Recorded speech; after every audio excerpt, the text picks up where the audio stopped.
नमस्कार प्रेक्षकांनो, ठरलं तर मग या मालिकेच्या येणाऱ्या भागामध्ये जबरदस्त असा ट्विस्ट येणार आहे. तर प्रेक्षकांनो, इथे आता प्रियाने मधुभाऊंच्या किडनॅपिंगचा प्लॅन केलेला असतो. पण इथे प्रिया मधुभाऊंच्या किडनॅपिंगमध्ये आता स्वतःच पूर्णपणे फसलेली असते. तर इथे प्रियाचा हा प्लॅन सायलीने बरोबर ओळखलेला असतो आणि सायलीने प्रियाला सडेतोड असं उत्तर दिलेलं असतं. इथे आता मधुभाऊंना किडनॅप करायला आलेल्या लोकांना सायलीने बरोबर धडा शिकवलेला असतो आणि त्यामुळे इथे प्रिया पुन्हा एकदा तोंडावरती पडलेली असते. तर प्रेक्षकांनो, येणाऱ्या भागामध्ये कशा पद्धतीने प्रियाने हा प्लॅन केलेला असतो आणि मधुभाऊंना किडनॅप करायला सांगितलेलं असतं आणि इथे सायलीने तिचा प्लॅन ओळखून कशा पद्धतीने तिने सगळ्यांसमोर तिला एक्सपोज केलेलं असतं, आपण सविस्तरपणे आता बघूया. प्रेक्षकांनो, आपण बघितलं की इथे प्रियाने आतापर्यंत जितका खोटाडेपणा केलाय तेवढा कदाचित कुणीही केला नसेल. तिने जेव्हा बोलायला सुरुवात केली असेल ना, तेव्हाच तिने सुरुवात ही खोटं बोलण्यापासूनच केली असावी. अशा पद्धतीने ती आता किल्लेदार सुभेदार सगळ्यांना मूर्ख बनवत आलेली आहे. तर प्रेक्षकांनो, ज्या वेळेला दामिनी देशमुख इथे प्रियाला चौकशीसाठी बोलावते तेव्हा तिला खूप मोठी गोष्ट कळलेली असते आणि ती गोष्ट म्हणजे ज्या वेळेला विलासचा खून झाला तेव्हा त्याचा मृत्यू 8:30 झालेला आहे. तर इथे आता पोस्टमॉर्टम रिपोर्टमुळे हे आता निदर्शनास आलेलं असतं की विलासचा मृत्यू 8:30 झालेला आहे.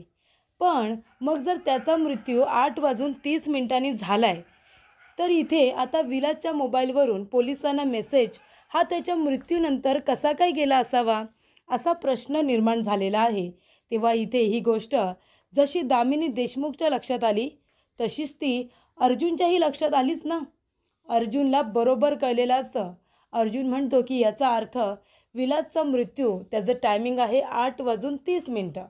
इथे आता त्याच्या रिपोर्टनुसार त्याचा मृत्यू जर 8:30 झाला आहे, तर मग एखादा मेलेला माणूस आपल्या मोबाईलवरून पोलिसांना मेसेज कसा काय करू शकतो की त्याच्या जीवाला मधुभाऊंकडून धोका आहे म्हणून. तेव्हा इथे अर्जुनला आता त्या व्यक्तीला शोधून काढायचं असतं ज्या व्यक्तीने विलासच्या मोबाईलवरून हा मेसेज केलेला आहे. तेव्हा दामिनी देशमुखच्या चौकशी दरम्यान एक गोष्ट लक्षात येते. दामिनी देशमुख म्हणते, याचा अर्थ मूर्ख मुली, तू पोलिसांना मेसेज केला होतास विलासच्या मोबाईलवरून. अगं, त्याचा मृत्यू जर आधी झाला आहे तर नंतर त्याच्या जीवाला मधुभाऊंकडून कसा काय धोका असू शकतो? तुला तुझं डोकं चालवायला कुणी सांगितलं होतं? अगं, निदान खोटाडेपणा करत असताना तो इथे नीट तरी करावा ना माणसाने. तू जर इथे आता त्याचा खून आधी झाला आहे, त्याचं टायमिंग वेगळं आहे आणि मेसेज जर इथे नंतर जातो तर इथे पोस्टमॉर्टम रिपोर्ट केला जातो, हे सुद्धा तुला माहिती नाही आहे का? तेव्हा इथे दामिनी प्रियावरती खूप चिडलेली असते. तेव्हा दामिनी म्हणत असते की आता किती मोठा गोंधळ होणार आहे माहिती आहे. जशी ही गोष्ट मला कळले, अर्जुन किती मोठा हुशार वकील आहे हे आतापर्यंत तुला कळलंच असेल, कारण त्याने तुमच्या सगळ्यांची झोप उडवून ठेवले. आतापर्यंत कोर्टामध्ये कित्येक कित्येक खोटे पुरावे सादर केलेत. काय केलं अर्जुनने? काय केलं? सगळे पुरावे इथे आता कसे खोटे आहेत हे त्याने पुरावे सादर करूनच सिद्ध करून दाखवलं की नाही. सगळे पुरावे तुम्ही खोटे सादर केलेत. अगं, खोट्याचं नेहमी खोटंच होतं. तू आता मधुभाऊंच्या विरोधामध्ये खोटी साक्ष दिली आहेस आणि त्या साक्षीला वाचवण्याचा प्रयत्न केला आहेस, ही गोष्ट मला माहिती नाही आहे असं वाटते का तुला? अगं, तू किती खोटारडी मुलगी आहेस ना, हे तुझ्याकडे बघूनच कळतं आहे गं.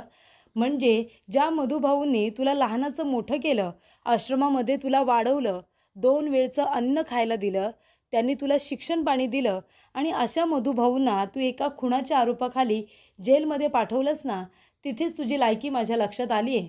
त्याच्यामुळे आता जास्त तुझ्याकडून शहाणपणाची अपेक्षा तर मला करायचीच नाही आहे, असं सुद्धा दामिनी देशमुख आता म्हणते. तेव्हा दामिनीच्या एक गोष्ट लक्षात येते की प्रियाने खूप मोठी माती खाल्ली आहे आणि खूपच जास्त मूर्खपणासुद्धा केला आहे. त्याच्यामुळे आता अर्जुनने जे काही पुरावे सादर केले असतील ना, त्यावेळेला सुद्धा ते तर खरेच असतील. या लोकांनी त्याच्यामध्ये काही ना काहीतरी गफलत केली असावी आणि आतासुद्धा अर्जुनने पूर्ण तयारी केलीच असणार आहे. तेव्हा दामिनी म्हणते, कठीण आहे. आता तुझं वाचणं कठीण आहे प्रिया, कारण का जरी साक्षीने खून केला असला ना तरीसुद्धा कोर्टामध्ये तूच अशी साक्ष दिलीस की ज्या वेळेला विलासचा खून झाला त्यावेळेला तिथे साक्षी नव्हती, असं स्टेटमेंट तुझं आहे. आय विटनेस म्हणून तूच हे स्टेटमेंट दिलेस ना. मग जर जेव्हा विलासचा खून झाला तेव्हा जर तिथे साक्षी नव्हतीच, मग विलासचा मृत्यू झाल्यानंतर इथे मधुभाऊ तर बेशुद्ध झाले होते. तूच त्यांच्या डोक्यामध्ये मारून त्यांना बेशुद्ध केलं होतंस ना. मग विलासच्या मोबाईलवरून मेसेज करणारी व्यक्ती तिथे दुसरी कुठली होती? तर ती व्यक्ती तूच होतीस प्रिया. कळते का तुला? तुझा आता खोटारडेपणा आहे ना कोर्टामध्ये येणार. मला तर कधीतरी वाटतं की साक्षीच्या आधी आहे ना तुलाच तुझ्या खोटेपणामुळे चांगली शिक्षा होणार आहे. अर्जुन बघ, तुला नाही अर्जुनने जेलमध्ये सडवलं ना तर माझं नाव बदल तू. अर्जुन तुलासुद्धा जेलमध्ये टाकायची तयारी नक्कीच करणार असेल. अगं किती खोटं बोलली आहेस तू. तू सगळ्यांना फसवलं आहेस. कळते का तुला? तेव्हा इथे दामिनी चिडलेली असते, खूप चिडलेली असते तीसुद्धा. त्यानंतर इथे प्रिया आता पूर्णपणे फसलेली असते. प्रियाला वाटतं की आता माझं काही खरं नाही आहे आणि आता हे सगळं कुणामुळे होतं आहे. अर्जुन एवढा जीवाचा आटापिटा कुणासाठी करतो आहे? तर त्या सायलीसाठी करतो आहे. कारण का? सायलीचा सगळा जीव मधुभाऊंमध्ये अडकला आहे ना. आता मधुभाऊ सायलीसाठी तिच्या वडिलांपेक्षाही त्यांचं वरचं स्थान आहे, हे प्रियाला बरोबर माहिती असतं. आणि इथे सायली अर्जुनसाठी किती महत्त्वाची आहे ते सुद्धा तिला बरोबर माहिती असतं. मग आता स्वतःची कातडी जर वाचवायची असेल तर मलाच काहीतरी केलं पाहिजे. तेव्हा इथे प्रियाने आता एक प्लॅन तयार केलेला असतो. ती म्हणते जो प्रॉब्लेम आहे ना तोच मुळासकट उपटून काढून फेकते ना. कारण इथे ज्या वेळेला महिपतला एक गोष्ट कळते की प्रियाने खूप मोठा गोंधळ घालून ठेवला आहे, तेव्हा इथे दामिनी देशमुखने काय सांगितलेलं असतं की महिपत, आता यापुढे जे काही करशील ना मला विचारल्याशिवाय करायचं नाही. आणि जर मला न विचारता काही गोंधळ घालून ठेवला तर तुमचं तुम्ही निस्तरायचं. तेव्हाच्या तेव्हा मी तुमच्या मुलीची केस सोडून देणार आहे. मी पुन्हा साक्षीची केस लढणार नाही. त्याच्यामुळे जे काही कराल, जो काही मूर्खपणा कराल, मला विचारून करायचा. कळलं? तेव्हा इथे महिपत आता सगळं काही दामिनीला विचारूनच करत असतो. कारण महिपतला काय, फक्त त्याची मुलगी महत्त्वाची असते. त्यामुळे इथे जर खरी गुन्हेगार कोण असेल ना तर ती प्रिया आहे. प्रिया ही मूळची गुन्हेगार मुलगी आहे. कारण ती सगळ्या या प्रॉब्लेमची जर जड कोण आहे ना तर ती प्रिया आहे. कारण तिनेच इथे साक्षीला आपला लालची स्वभाव दाखवला. त्यामुळे साक्षी म्हणाली की आता हिचा मी माझ्यासाठी उपयोग करून घेऊ शकते. आता सायली आणि बाकीच्या आश्रमातील मुलामुलींसारखं जर प्रियाने सुद्धा साक्षीला सडेतोड उत्तर दिलं असतं तर तिची हिंमत झाली नसती ना असं वागायची. पण इथे प्रियाने हे सगळं जणू काही मुद्दामूनच केलेलं असतं. पैशांची हापापलेली असल्यामुळे तिने हे सगळं केलेलं असतं आणि आता ती स्वतःच्या प्रॉब्लेममध्ये अडकत गेलेली असते. त्यामुळे इथे आता प्रिया म्हणते, अरे देवा, म्हणजे आता त्यावेळेला साक्षी नव्हती हेच मीच सांगितले. मग आता विलासच्या मोबाईलवरून पोलिसांना मेसेज करणारी जर मी होते, हे जर कळलं ना सगळ्यांना तर मीच खरी गुन्हेगार आहे असं सगळ्यांना वाटेल आणि प्रेक्षकांनो हेच आता कोर्टामध्ये होणार असतं. प्रियाची वाट लागणार असते. मग त्याआधीच प्रिया काय करते, महिपतने धमकी दिलेली असते, जर तुझ्यामुळे माझी साक्षी गोत्यात आली ना तर प्रिया तुला मी सोडणार नाही. तुला ते सुभेदार सोडवतील, किल्लेदार सोडवतील, तुला कोर्टसुद्धा सुट्टी देईल, पण मी अजिबात तुला सुटका देणार नाही आहे. जर तुझ्यामुळे माझी मुलगी अडकली ना या प्रकरणामध्ये तर मी तुला गोळी मारणार आणि तुला संपून टाकणार. मी अजिबात मागचा पुढचा विचार करणार नाही. तुझं काही खरं नाही आहे. हे आता महिपतने तिला चांगली धमकीच दिलेली असते. महिपत म्हणतो, तू काय कोर्टामध्ये बदलशील? माझी मुलगी जर तुझ्यामुळे गोत्यात आली तर तुला काय मी सहजासहजी सोडणार आहे का? त्या सुभेदारांच्या घरामध्ये महाराणीसारखी राहायला तुला पाठवलं आहे. तेव्हा इथे आता प्रिया म्हणत असते, करू तर काय करू? मग प्रिया एक प्लॅन करते. ती म्हणते की आता मधुभाऊंनाच गायब करावं लागेल.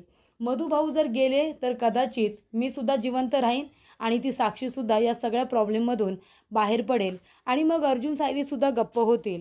या सगळ्याचं जर प्रॉब्लेम कोण आहे ना तर ते मधुभाऊ आहेत. मधुभाऊंसाठी अर्जुन इथे कुणालाही सोडणार नाही आहे. अर्जुन मलासुद्धा जेलमध्ये टाकणार आणि मी ज्या पद्धतीने त्यांच्याबरोबर वागत आली आणि वागते ना, अर्जुनच्या मनामध्ये माझ्याबद्दल किती राग आहे आणि सायलीच्यासुद्धा, ते मला बरोबर माहिती आहे. कारण आज सगळेजण त्यांच्यावरती रागवलेत फक्त माझ्यामुळे, कारण मी ते पेपर सगळ्यांना दाखवलेत. त्याच्यामुळे आता त्या दोघांचं मत माझ्याबद्दल काय आहे हे तिला बरोबर माहिती आहे. फारसं चांगलं नाहीच आहे. कारण का, प्रियाला बघितल्यानंतर त्यांच्या डोक्यामध्ये जी सनक जाते ती प्रियाला बरोबर माहिती आहे. प्रिया म्हणते की ठीक आहे, आता महिपत तर काय मधुभाऊंना किडनॅप करणार नाही, मलाच काहीतरी करायला हवं. तेव्हा इथे प्रिया आता काही गुंड लोकांना फोन करते. इथे नागराजची मदत घेते आणि काही गुंड लोकांना ती फोन करते आणि म्हणते की लवकरात लवकर आता तुम्हाला इथे अन्नपूर्णा निवासमध्ये यायचं आहे आणि तिथे मधुभाऊ ज्या रूममध्ये असतील ना, मी तुम्हाला ती रूम दाखवेन. तिथून मधुभाऊंना तुम्हाला गायब करायचं आहे. तेव्हा इकडे आता सगळेजण म्हणतात की ठीक आहे. मधुभाऊंची रूमसुद्धा बाहेरच्या बाजूला असते. त्यामुळे रात्रीच्या वेळेला प्रिया म्हणते की तुम्ही आतमध्ये या. त्याच्यानंतरला मी तुम्हाला हळूच मधुभाऊंची रूम दाखवेन. तुम्ही त्यांना किडनॅप करून तिथून घेऊन जा. कळलं का तुम्हाला? तेव्हा इकडे आता प्रियाने हा प्लॅन केलेला असतो. त्याबद्दल कुणाला काही माहिती नसतं, ना महिपतला ना नागराजला. तिने फक्त इथे त्या गुंड लोकांना सुपारी दिलेली असते आणि त्यांना हवे तेवढे पैसे हे ट्रान्सफर केलेले असतात. त्यामुळे आता प्रेक्षकांनो ठरल्याप्रमाणे गुंड लोक मधुभाऊंना किडनॅप करायला आलेले असतात, हो की नाही? तेव्हा इथे प्रिया आता जागीच असते. तिने मध्यरात्री सगळ्यांना बोलावलेलं असतं, जेणेकरून सगळेजण झोपलेले असतील. पण प्रेक्षकांनो इथे प्रियाला माहिती नाही आहे की आता सायली तुझ्यावरती किती बारीक लक्ष ठेवून आहे. ज्या वेळेला इथे ते गुंड लोक येतात आणि प्रियाला विचारतात की कुठे आहे मधुभाऊची रूम, कुठे आहे, तेव्हा इथे प्रिया हळूच आता मधुभाऊंची रूम दाखवते. आणि त्यावेळेला प्रेक्षकांनो इथे ते गुंड लोक आता मधुभाऊंच्या रूमच्या दिशेने सुद्धा जातात. तेव्हाच इथे आता सायलीला चाहूल लागते. सायलीला माहिती असतं की प्रियाच्या डोक्यामध्ये नक्कीच काहीतरी चालू आहे. तेव्हा ती इथे अर्जुनला खुणावते आणि म्हणते की मला असं वाटतंय खाली कुणीतरी आलंय, आपण जरा जाऊन बघूया का? मधुभाऊ ठीक तर असतील ना? पूर्णाजी सुद्धा ठीक असतील ना? मला असं वाटतंय काहीतरी गडबड आहे. तेव्हा इथे अर्जुन म्हणतो ठीक आहे, चला, तुम्हाला जर तसं वाटत असेल तर आपण जाऊन आत्ता चौकशी करूया ना. तेव्हा इथे प्रेक्षकांनो आता सायलीला जे काही वाटत असतं मधुभाऊंबद्दल ते अगदी बरोबर असतं. कारण मधुभाऊंना किडनॅप करायला जे लोक आलेले असतात त्यांची चाहूल सायलीला बरोबर लागलेली असते. त्यामुळे इथे आता ज्या वेळेला अर्जुन आणि सायली दोघेही खाली येत असतात तेव्हा प्रियाचं बरोबर लक्ष जातं आणि प्रिया लगेचच आपल्या रूममध्ये जाऊन लपून बसते. त्यावेळेला इथे अर्जुन सायली मधुभाऊंच्या रूमच्या बाहेर येतात. बघतात तर काय, 4-5 लोक मधुभाऊंना किडनॅप करायला आलेले असतात, त्यांच्या रूममध्ये गेलेले असतात. तेव्हा इथे अर्जुन आणि सायली दोघेही जोरात ओरडतात. अर्जुन आता बेदम त्या सगळ्यांना मारतो. सायलीसुद्धा त्याची मदत करते आणि त्यानंतरला इथे आता अर्जुनने त्यांना बेदम मारल्यानंतर ते सगळेजण पळून जातात. तेव्हा इथे मधुभाऊंचा जीव सायली आणि अर्जुनने दोघांनी मिळून तर वाचवलेला असतो. तेव्हा इथे सायली म्हणते की मधुभाऊ, हे लोक इथे कसे काय आले? त्यांना कुणी सांगितलं की तुमची रूम कुठे आहे ते? तेव्हा इथे आता सायली मधुभाऊंना घेऊन येते आणि प्रियाला जोरात आवाज देते आणि म्हणत असते की प्रिया, हे कुणी केलं होतं? मधुभाऊंना किडनॅप करायला लोक आले होते आणि त्यांना मधुभाऊंची रूम कशी काय माहिती कुठे आहे ते? हे सगळं तूच केलंस ना? तुझ्याशिवाय दुसरं कुणीही नसेल. तेव्हा इकडे प्रिया म्हणते बघितलं ना, प्रत्येक वेळेला माझ्यावरती नाव घेतलं जातं. त्या महिपतने सुद्धा पाठवली असतील माणसं. तेव्हा सायली म्हणते तुला कसं माहिती महिपतने पाठवली? ती महिपतने पाठवलेलीच नाही आहे, हे कारस्थान आहे ना तुझंच आहे, कळतंय ना मला. तेव्हा इथे सगळेजण आता प्रियाकडे बघतच बसतात. तेव्हा सायली म्हणत असते की मधुभाऊ इथे आहेत हे कुणाला आत्तापर्यंत माहिती नव्हतं. मग कुणी सांगितलं असेल त्या गुंड लोकांना? बरं ते आले तर आले, बरोबर मधुभाऊंची रूम कुठे आहे हे त्यांना कसं काय माहिती? प्रिया, तूच दाखवली असशील ना रूम. तेव्हा इथे प्रिया आता नेहमीप्रमाणे कांगावा करते. तेव्हा सायली म्हणते तू घरातल्या लोकांना कितीही खोटं नाटं सांग, कारण का तुझी वृत्ती आहे ना मला माहिती आहे. घरातल्या लोकांना तू गुडू बोलून फसव, पण मी तुला बरोबर ओळखते. आज माझ्या मधुभाऊंना इथे ही लोक किडनॅप करायला आले होते. यापुढे जर कुठलीही लोक इथे मधुभाऊंना किडनॅप करायला आली ना तर मी तुला सोडणार नाही आहे प्रिया. तुझी सगळी कॉल हिस्ट्री चेक करायला सांगू का यांना? देशील तुझा मोबाईल सगळे कॉल रेकॉर्ड्स काढायला? तेव्हा इथे सायलीने प्रियाला सडेतोड असं उत्तर दिलेलं असतं, तुझा मोबाईल चेक केला जाईल. यापुढे जर असा शहाणपणा केलास ना मधुभाऊंच्या विरोधात तर मी तुला कधीही माफ करणार नाही. मग मी घरातल्या लोकांचा सुद्धा विचार करणार नाही की कोण मला काय बोलेल. माझ्यासाठी मधुभाऊ माझ्या वडिलांपेक्षाही मोठे आहेत. तू घरातल्या लोकांना फसवतेस, तशी जर मला फसवायला गेलीस ना तर मी कधीच तुझं ऐकून घेणार नाही. पुन्हा जर ही लोकं माझ्या मधुभाऊंच्या वाट्याला गेली ना तर तुझ्या विरोधातच मी गुन्हा दाखल करेन. असं आता सायली इथे चंडिकाचं रूप घेते आणि प्रियाला चांगलेच खडे बोल सुनावते. तेव्हा इथे प्रिया म्हणत असते मी काही केलेलं नाही आहे. तेव्हा सायली म्हणते की मला बरोबर सगळं कळतंय. ज्या पद्धतीने ती लोकं आलेली ना, त्यांना सगळी माहिती कुणीतरी पुरवल्याशिवाय ती लोकं इथे आली नव्हती. कळलं का तुला? त्या पद्धतीने सायलीने आता अर्जुनला बरोबरीने घेऊन मधुभाऊंचा जीव वाचवलेला असतो आणि इथे प्रियाचा प्लॅन फ्लॉप करत तिला पुन्हा एकदा तोंडावरती पाडलेलं असतं.